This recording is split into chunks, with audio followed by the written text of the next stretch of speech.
ये कैदी जेल का सबसे डेंजरस और पावरफुल आदमी था। जब भी कोई नया प्रिजनर जेल में आता वो उसे डरा कर अपने कंट्रोल में ले लेता। एक बार उसने नए प्रिजनर को धमकाया और बोला, अगर यहाँ जिंदा रहना है तो हमें बोर्ड डाउन करना पड़ेगा। प्रिजनर ने कामली जवाब दिया, भले ही तुम यहाँ के सबसे स्ट्रांग हो, लेकिन मुझसे पंगा लेने से पहले 100 बार सोचना। ये सुनते ही उसके सारे साथी प्रिजनर्स जो स्पून से बने शार्प वेपन्स लेकर खड़े थे वो बाहर निकाल लेते हैं, लेकिन नया प्रिजनर बिल्कुल शांत खड़ा रहा और बोला 3 सेकंड्स। लेकिन सब उसकी बात पर हंसने लगे। तभी जैसे ही उनका लीडर उस पर अटैक करने बढ़ा, नए प्रिजनर ने उसका डैगर छीनकर इसी से उसे खत्म कर दिया। उसके बाद उसने बाकी गूंज की ऐसी ढिलाई की जैसे कपड़े धो रहा हो। अब सबको समझ आ गया कि इस आदमी से भड़ना आसान नहीं है। बदला लेने के लिए गोन लीडर ने नए प्रिजनर के दोस्त को पकड़ लिया और उसे कई बार डेगर से मार दिया जब तक प्रिजन। 13 सालों बाद प्रिजनर की सजा पूरी हुई। जेल से बाहर निकलते ही वो पास के शहर में एक बॉक्सिंग मैच देखने गया। वहां एक अजीब आदमी फाइट कर रहे। उसका सर बहुत बड़ा था और जिसने आज तक कोई फाइट नहीं हारी थी।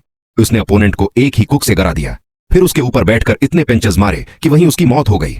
मुझ खत्म होने के बाद जब बॉक्सिंग कंपटीशन का ओनर अपने घर जा रहा था तभी प्रिजनर उसकी कार में बैठ गया और बोला, मुझे भी एक बार उस आदमी से फाइट करने का चांस। ऑनर बोला, लड़ाई कोई बच्चों का खेल नहीं कि कोई भी आकर लड़ ले। तब इस आदमी ने अपनी पॉकेट से कुछ डॉलर्स निकाले और ऑनर को दिए, बस मुझे एक चांस दे दो। कॉन्सिडेंटली वो बॉक्सिंग का ऑनर ग्रीडी था।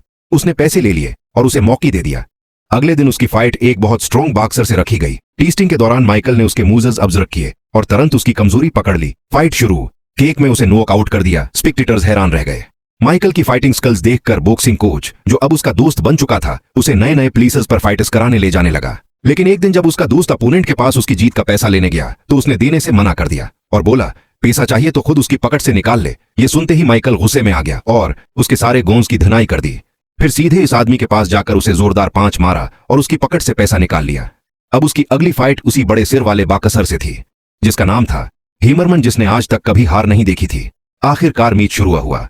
शुरुआत में माइकल उसके हर अटैक से बचता रहा और उसकी एनर्जी कम करता रहा। जैसे ही उसे लगा कि हीमरमन पूरी तरह टायर्ड हो चुका है, माइकल ने उस पर पंचेस बरसाने शुरू कर दिए। पूरी ताकत लगाकर उसने उसके फेस पर जोरदार कुक मारी जिससे हीमरमीन गर कर बेहोश हो गया। हीमरमीन की हालत देखकर उसका ओनर गुस्से से भर गया, लेकिन मजबूरी में उसने वनंग मन्नी निकालकर माइकल को दे दिया और उसे बधाई देते हुए अपने बिहाफ पर लड़ने का ऑफर दिया। लेकिन माइकल ने साफ इनकार कर दिया और बोला, मैं किसी का सर्वेंट नहीं हूं, मैं अपनी मर्जी का मास्टर हूं। इसके बाद वो एक नए और भी डेंजरस फाइट की।